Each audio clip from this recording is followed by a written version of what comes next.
Hi friends, ఈ వీడియోలో మనము పైథాన్ డెసిషన్ మేకింగ్ గురించి నేర్చుకుందాం. ఓకే, పైథాన్ డెసిషన్ మేకింగ్ మనం ప్రీవియస్ చేసిన ఎగ్జాంపుల్స్ అన్నింటిలో మనము if conditions, else if, else use చేసాము.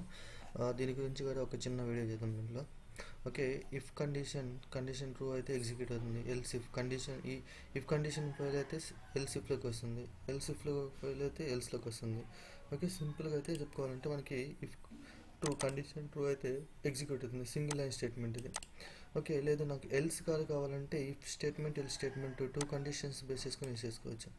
అండ్ లేదు మనకి 3 కండిషన్స్ ఉంది. Okay, 2 conditions. If condition 1 pass ఇది వస్తుంది. లేదు ఈ కండిషన్ ఫెయిల్ అయితే next else if condition check చేస్తుంది. ఎల్స్ ఇఫ్ కండిషన్ కానీ ఫెయిల్ అయితే మనకి ఎల్స్ స్టేట్మెంట్ ఎగ్జిక్యూట్ అవుతుంది అనమాట.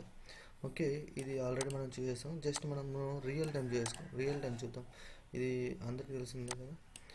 అంటే ఇది మామూలుగా దాంట్లో మనం కండిషన్స్ బేస్ చేసుకొని స్టేట్మెంట్స్ని ఎగ్జిక్యూట్ చేస్తాం.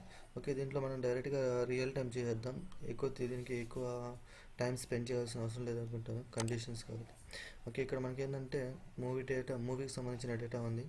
ఇది మన if condition, else if condition. If movie అనేది తెలుగు అయితే టేబుల్కి అపెండ్ చేయమంటున్నాను. ఒకవేళ తెలుగు రాకపోతే కౌంట్ అనేది ఇంక్రిమెంట్ చేయమంటున్నాను.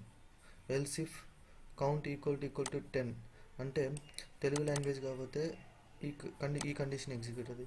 ఈ కండిషన్ కూడా కండిషన్ ఇక్కడ ఏంటంటే కౌంట్ ఈక్వల్ టు 10 అయితే బ్రేక్ స్టేట్మెంట్ ఏమవుతుందంటే ఫర్ లూప్లో నుంచి బయటకు వచ్చేస్తాం.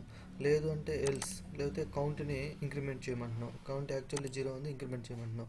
ఇప్పుడు నేను ఎగ్జిక్యూట్ చేసేస్తాను. మనకి ఓన్లీ తెలుగు మూవీస్ మాత్రమే ప్రింట్ అయినాయి.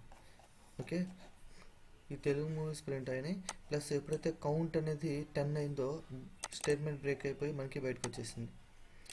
ఇది if else if and else condition యొక్క యూజ్. ఓకే, సింపుల్గా ఉంది. ఇక్కడ కండిషన్ బేస్ చేసుకొని మన స్టేట్మెంట్స్ని ఎగ్జిక్యూట్ చేస్తాం. 2 కండిషన్స్ చెక్ చేయాలన్నప్పుడు ఇదో కండిషన్. ఈ కండిషన్ ఫెయిల్ అయితే సెకండ్ కండిషన్కి వస్తుంది. సెకండ్ కండిషన్ కానీ ఫెయిల్ అయితే థర్డ్ కండిషన్కి వస్తుంది. ఓకే, ఇది పైథాన్ యొక్క డెసిషన్ మేకింగ్.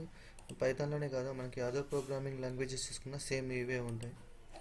ఓకే, దీనికి ఈ కండిషన్స్కి ఈ సింపుల్గా వీడియో సరిపోతుంది అనుకుంటాను. దీనికి ఎక్కువ టైం స్పెండ్ చేయాల్సిన అవసరం లేదు.